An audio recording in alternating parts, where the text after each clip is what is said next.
Today, I have the privilege and honor of welcoming Ann Reinking, Tony Award winner, star of stage and screen, and we are so excited to have you here with us and that you would take the time to talk with us today. Oh, my pleasure. Thank you so much. Oh, thank you. Well, you were born in Seattle, correct? That's correct, yeah. And when and why did you start dancing? Well, in sixth grade, my teacher, it was an assignment that we had to do a talent show, either memorize a poem or dance or do something. I came up with a little sketch called Our Big World, which is neither here nor there, but a wonderful dancer, quite precocious, Carla Sealander, did the Sugar Plum Fairy variation from the Nutcracker with the tutu, the crown, the pink, beautiful satin ballet slippers, point shoes, and all. She was already winning scholarships, so I really saw somebody who really could dance, even at a very young age, and I instantly fell in love, and it's never left me since. So that's what I wanted. From my 11th birthday, I didn't want anything, only ballet lessons. That's how it starts for a lot of us. So isn't Yeah, that amazing? You see something and inside your brain, that spark it just ignites and you go, I've got to do that. yeah, yeah. It's exactly what happened. And it was a very strong passion. I think it was, other than love for my parents and my brothers and sister, it was the greatest love that I had ever experienced to date. And it's still way up there. And I'm grateful for it. So how did you get to New York? I worked as a waitress at a department store called Frederick and Nelson's, and I raised enough money for a round trip ticket to New York and $500. And since my allowance was 50 cents, I really thought I was incredibly wealthy. Isn't that amazing? All life. Oh, that's great. Yeah. And then in New York, did you just take classes? Did you get a job in New York, or what did you do once you? Yeah, I did. I took classes at ABT, and then one of my ballet teachers had been in the ballet company at Radio City, so she told me to go every Tuesday. They hold auditions, and I went and I introduced myself to Bettina Rose and Mark Platt, and there wasn't an availability, but they liked me, and so about 2-3 weeks later, I got a call and I went in there. I had no idea what to do. I had to ask in a dressing room, how do you know where to go for an audition? And somebody said, well, you get Variety or Backstage or, these show papers, industry papers, and the calls are right there. So then I went to a open call, which is usually referred to as a cattle call because everybody comes. And it's one of the only ways you can get an equity card is to win an open call audition. Well, I did. It was for Fiddler on the Roof, a national touring company. And I got it out of about 500 people. And that was very fortunate. And I got my equity card there, as well as my AGVA card at Radio City. So I was very into the unions and able to find more work on account of that. I know you did Cabaret. Was that your first Broadway show? Yeah, I was in the last 2 months. The closing notice was up, but having worked with Fiddler on the Roof and the Hal Prince office and Shirley Rich, who was the casting agent there, she called and asked. She said, "I know you may learn the show and never get on, but do you want it? There's an opening." And I said, "Absolutely." And I did it for 2 months, and I loved it. I mean, that choreography was way far away from classical ballet, but I had taken some lessons with Matt Maddox and also Ron Lewis, and had become a little more familiar with what we call theater dance, jazz dance, that kind of thing. I loved it and was desperate to learn it, especially the telephone dance. And then it was fortuitous. The dance captain, which is like a ballet mistress, her her name was Bonnie Walker, and she was going to be the dance captain for Coco, which was an original Broadway show. And I was fortunate because she did point me out to Michael Bennett, and then I was on my own. But to not get lost in the crowd is incredibly lucky. So I things have been good for me along the way. Do you feel, because of your ballet background, that you had, I mean, technique wise, did you feel, I mean, maybe not stylistically, but technique wise, Yeah. you must have felt very confident in the auditions. I know it's a different kind of movement, but you had that technique behind you. Yeah, it always helps. I think if anybody can really dance ballet, you can do anything. It can get hard to get the style or the quirkiness of it, or, to turn in instead of turning out, all sorts of things like that. But you have the physical capacity and the technique to do it. And from Coco, did you go to Pippin? Is that the first time you worked with Bob? That was the first time I worked with Bob. I did an interim musical called Wild and Wonderful, and it didn't succeed on Broadway. So then I did a series of small jobs, industrials, things like that. And then I got Pippin, and it was the first time I worked with Bob, and it was one of the best auditions, next to the audition that Tommy Abbott gave for Fiddler on the Roof. It was just exquisite. I had never moved like that before. I was grateful for every jazz class I forced myself into, because there were massive amounts of isolations, which is just the shoulder. One part of your body is moving and the rest is still. And so I was grateful for that. And then specific steps to do while you're doing an improv of bouncing a balloon, just let it catch and then follow it and catch it again while you're doing all these isolations and the specificity. And I had never worked like that. It was really this kind of coordination, but I loved it. And he came up on stage and started working with us. And, if you were working hard, he would be very attracted to you, even if you weren't spot on. So he said, look, this is not a good step for you. Try this step. Yes, that's much better. It says the same thing and it's better for you. So he always was tailoring along the way. He did it not only with me, but with other dancers. That lasted all day, the audition for Pippin. And I was called back. But right before I was told that I could come back for the semifinals or the finals, was I just said to myself, even if I don't get this is the best day I've ever had. It was an inspiring day, and it wasn't by him coming up and working with us and tailoring. It took the onus off of auditioning per se, and I really appreciated the care that he took. And then, if you didn't make the advancement forward, he was very polite and very nice, and went up to every dancer personally and shook their hands and said, "Thank you very much, and please come back. You're wonderful." Or, he always made everybody feel that they had a lot of value and worth. So then I went back for the finals, and I got it, and it was wonderful because, the ensemble is the other star in the show with Mr. FOSSE quite often, as it is, say, with Jerome Robbins, Agnes DeMille, Michael Kidd, because they were dancers first. They really relate to the ensemble, and that's usually where they can, display their talent as choreographers. So because he was like that, Bob, a choreographer named Pat Birch noticed me. So she had worked with Martha Graham. She was the original Joan of Arc and Seraphic Dialogues.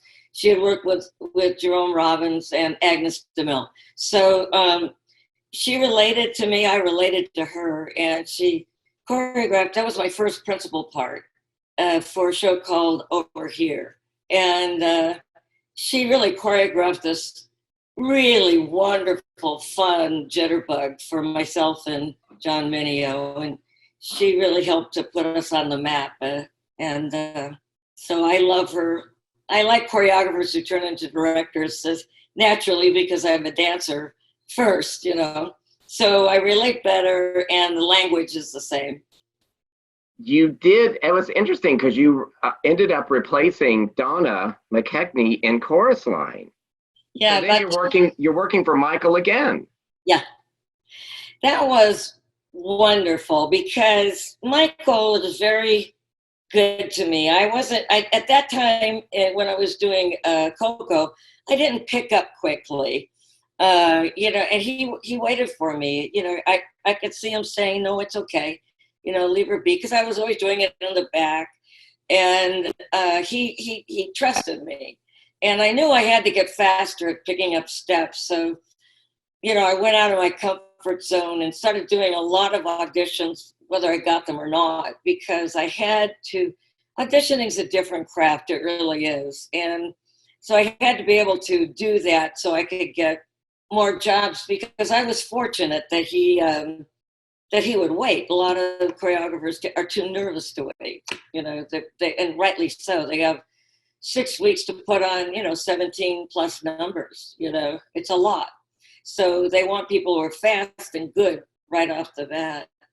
But he was good to me. He was very good to me. So when he asked if I would do Chorus Line, it was about 2 months after it had opened, and the New York company, most of the New York company, went out to LA and San Francisco. And what he called the new New York company stayed in New York. So it was as if I was opening the show myself as well, because it was such a huge success. People were screaming and carrying on, and it was very good for one's ego. But I was grateful to be one of the, not the first, but the first of second, if that makes any sense. And to have that thrill of being in a hit Broadway show that's still really brand new, it was just stunning, and all for dancers, you know. And the Cassie dance, as Donna said, this is the saga of the long distance dancer, and she's absolutely correct. It just goes on and on and on. And just when you're just starting to huff and puff a bit, you have to stop and sing some more, and then hold a 16 count note, long note at the end, and then dance some more. So that was one of the first shows, along with, well, from Pippin, he used the dancers a lot, but with same with Over Here. But because Chorus Line was almost wall-to-wall dance, it was the first time in my life that I could eat without guilt. And we all know how important that is. Of course. When was the first time that you saw Ben's choreography? How did you stumble upon that, or did you go to the ballet, or did you? I hadn't. Dancers that I really liked, like Charles Ward, who was a principal with ABT. I said, "Where did you study? I love the way you move." And he said he was with Houston Ballet. And I love some of the pieces, you know, that he did. But when I really completely said, this man is brilliant and he's way up there in creativity and style and taste, was when I was emceeing, or, you know, with Dennis Nahak, the Jackson USA International Ballet Competition in Jackson, Mississippi. And there was a lot, including the costumes, everything he had approved. You could tell, you know, he had his hands in every little thing. And it was good because it just stood out. The quality of the dancing, the quality of the choreography, still classical, but fresh, very fresh in 20th century, now 21st century. And the taste and this quiet resolution to greatness. And he knew how to shade a dance so that when you did break out into bravura performance, it really meant something. He shaded it. So Bob was very much the same way. He would rein you in, and you're wanting to go. So finally, when he let the reins go, you just burst. And that's how the dancers worked. There was this beacon of light and at all times, and it just, I never seen anything quite that contained and yet huge at the same time, unless it was Gelsey Kirkland dancing, or anyone from Houston Ballet. So I think that you either have that naturally, or it is obviously for all of you, it was probably, he taught it to you, and that was one of his gifts, because I'd never seen that kind of containment with passion. And it sounds like it is a paradox. It's a seeming contradiction, but it's not. And I related to it because Bob was somewhat like that himself. And I noticed that in really a lot of great choreographers, their work has that containment. And they are consummate showmen, like the reason why the third act in Swan Lake is in the third act in Swan Lake is because, okay, now we're gonna, everything is off. We're going to dance, and we're going to impress you with the dance. And then we go back to the story, even though the story's there in the third act, it's really for that big punch for the audience, so that they just go, wow. And then you feel really bad when he's done the wrong thing. And that's it. It doesn't destroy the story, because the story is king. Unless you're doing, a contemporary piece without a storyless ballet, then dance is king. But a story ballet, the dance is right up there, but the story has to be king. So the first time that you did Chicago, the original Chicago, how did you go into the show? Okay, Gwen didn't want to, she had done it for about 2 years, almost, a little over 2 years. And she said, okay, I'm going to leave the show. And so Bob said, will you ask me if I would do it? And I said, of course, I couldn't wait to get up there. And once again, he did tailor a lot of stuff to me.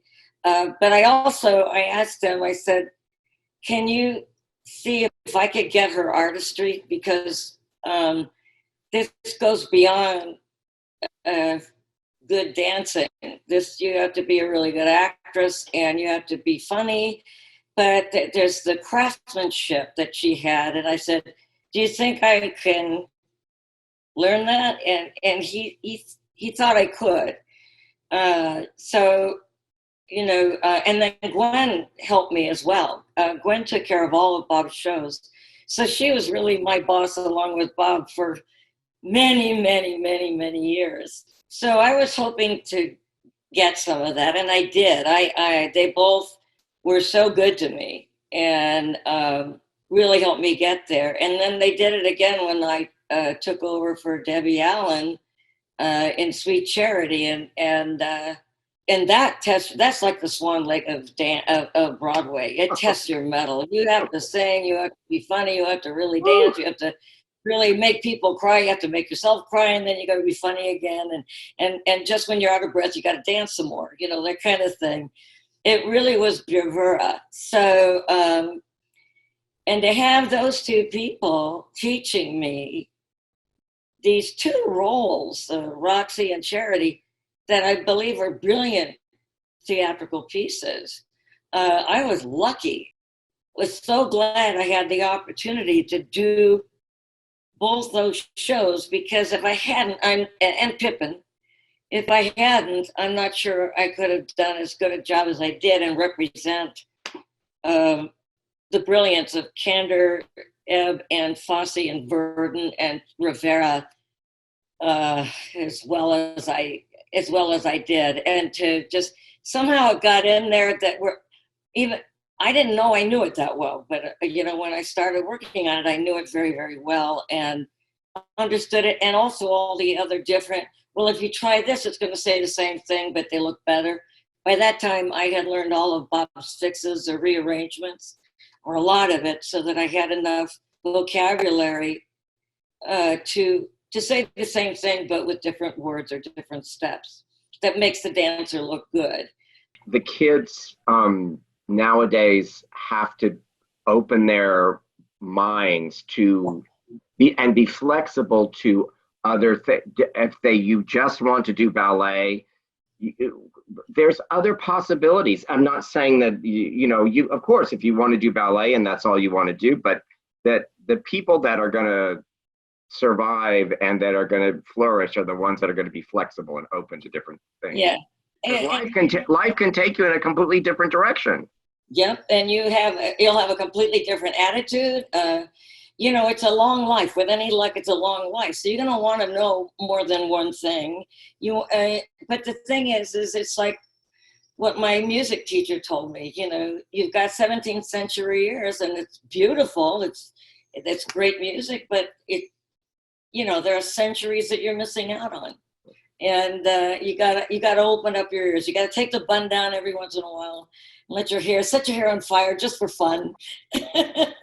See where it takes you, and and try something like if it was Jerry Robbins. What if you'd said no to Jerry Robbins when he said, "I want to do a ballet without any music"?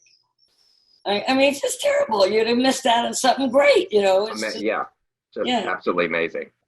So you have to stay open. Never give up an old love, but because they mean more than anything. But life is long, and you want to be in love for as long as you can be.